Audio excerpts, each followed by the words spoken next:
What's up guys, Rick here. I'm back with another video and I'm here to do an unboxing of the LG V60. Let's go through a couple of hardware specs before we go through that unboxing. So this is running an Adreno 650 GPU, has 8 gigabytes of RAM, has 128 gigabytes of expandable memory through a micro SD up to 2 terabytes. It has a 3.5 millimeter headphone jack. Yes, it still has a 3.5 millimeter headphone jack with a quad DAC. Has a 5,000 milliamp battery, so it's definitely going to get you through a day with this. Has a triple camera array that we're going to get into later on in the video. And it has stereo speakers. Now, this is being offered through T-Mobile. I know a couple of other companies are offering this phone. I know AT&T, I believe Verizon is offering this phone for $950, which does include the dual screen. I have decided to purchase the V60 without the dual screen. One of the major reasons why I decided to purchase the V60 without the dual screen, I just did not like the color of the dual screen variant, which was just blue. I did like the white color a lot better, so I always figured I could purchase the dual screen after the fact. But again, T-Mobile is offering this, I believe it's like a pearl white version for about $799, where again, AT&T and Verizon is offering this for $950 with the dual screen. I believe T-Mobile is still cheaper if you decide to go with the dual screen model at $899, which is about a $50 saving. So that's something that you want to do, then I think T-Mobile is the way to go if you have that option. So without further ado, let's unbox this phone. So again, I did kind of disinfect the phone. You know, everything going on with Corona nowadays, you just want to make sure you're staying as clean as possible.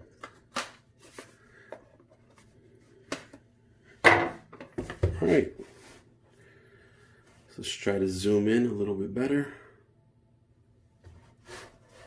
All right.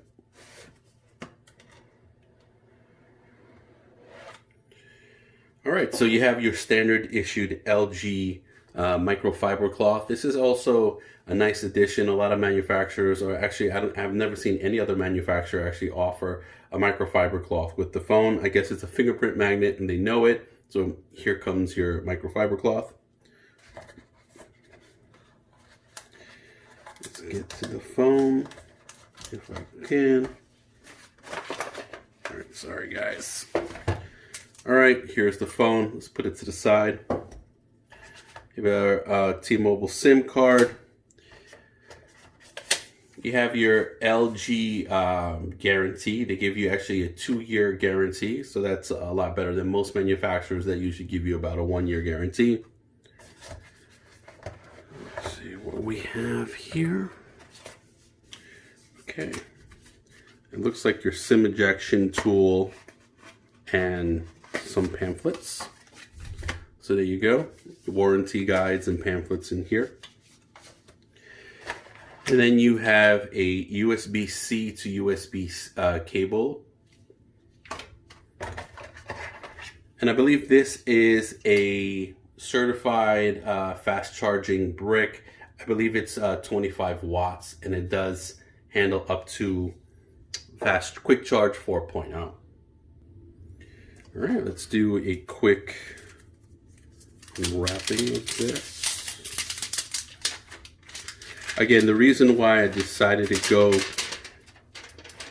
with this color, I just found it a lot more attractive and a cleaner look. I take my IMEI information off here and the stickers off the back. I just found it to be a cleaner look than the blue one. The blue one was just not calling me at all. So there you have it. Here's the phone. Okay, so you do have your triple camera array here with, I believe, 2 types of flashes. It's actually a very attractive phone. I do like the minimalist look of certain colors, and I believe white always brings out that minimalist, clean look, and I do like it. Okay, so you have your chamfered edges over here. I believe you have a microphone on the side, so that's something that I rarely see, so that's kind of cool. I know they have a technology in this phone where there's like a bokeh effect for the microphone. So you could basically direct the microphone to pick up certain sound and drop other sounds like background sounds that are going on in your video. So that's definitely a cool touch. You have your volume up and down rockers here. You have your power button underneath. Actually, no, this is not your power button. I'm going to get into what this button is here in a moment. I believe this is your Google Assist button, but once we turn on the phone, we're going to look into that for sure. On the bottom, you have your 3.5mm headphone jack. You have a USB Type-C. You have your speaker grill and an additional microphone right here. Try to get that zoom a little bit better. Okay, and then on the right-hand side of the phone, you do have your power button.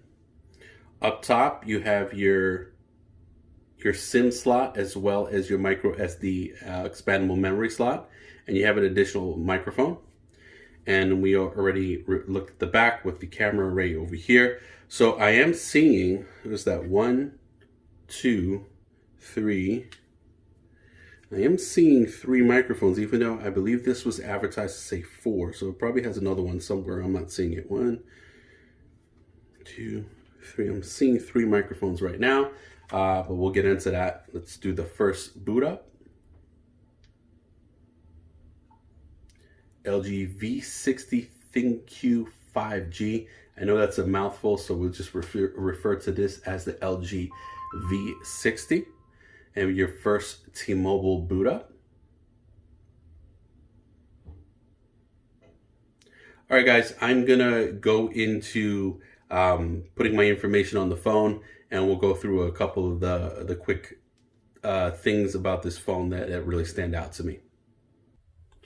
All right, folks, I went through the initial boot up of the phone. This P AMOLED display looks very, very nice. I'm going to go to like a white screen so you can see that teardrop notch up at the top. Let me focus a little bit better. So you do have that teardrop notch. It's not that big of a deal for me. It might be for some other people. The display is a flat screen display, which I am a fan of. And I do find this to be like very zippy in initial use.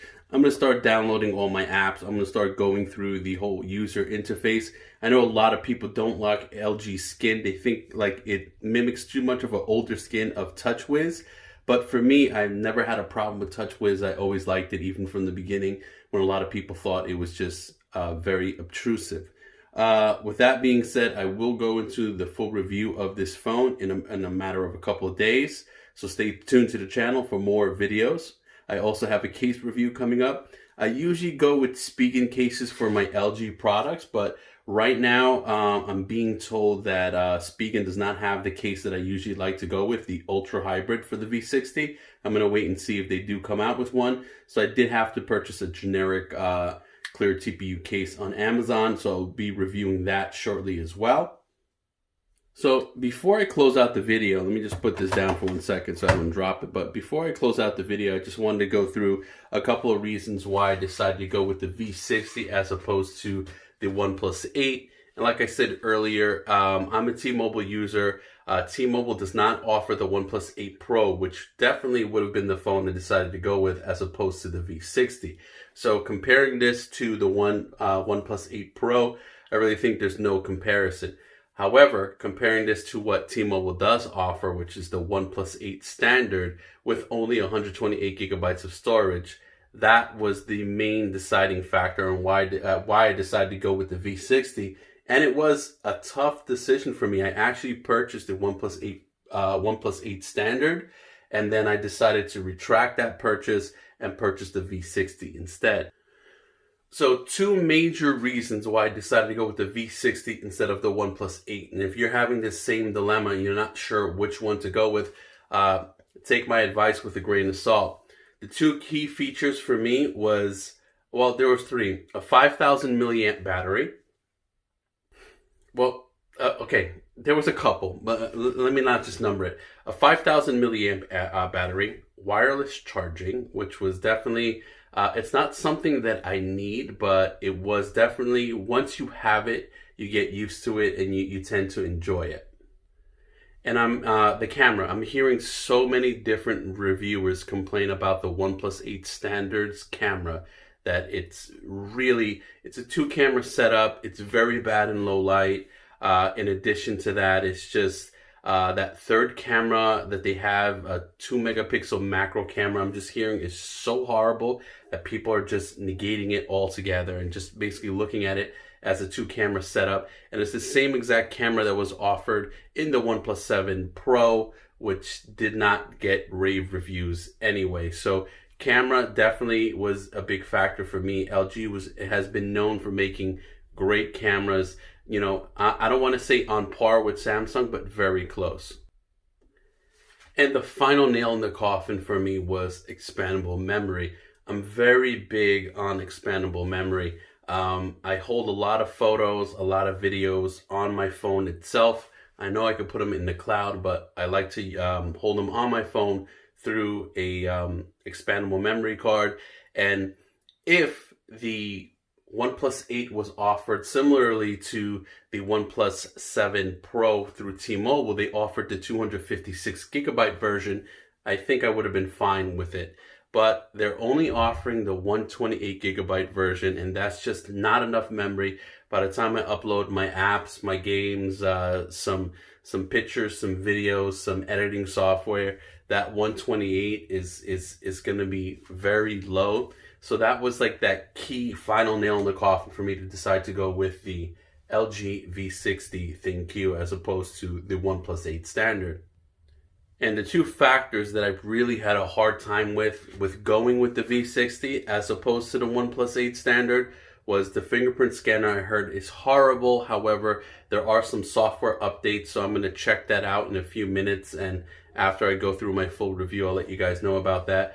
The fingerprint sensor was really horrible on this phone, in addition to only having a 1080p 60 hertz refresh rate on this phone. Now, if you look at it one way, you can see it as a plus, and another way you can see it as something, you know, just lacking in a flagship type of device nowadays.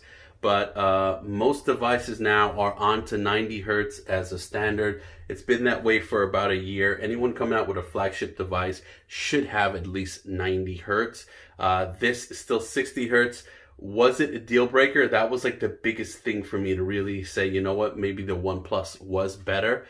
But when you go to the expandable memory, you go through the camera, you go through the 5,000 milliamp battery, there were so many things pulling me towards the LG camp as opposed to the OnePlus 8 standard. All right, guys, so that was my video.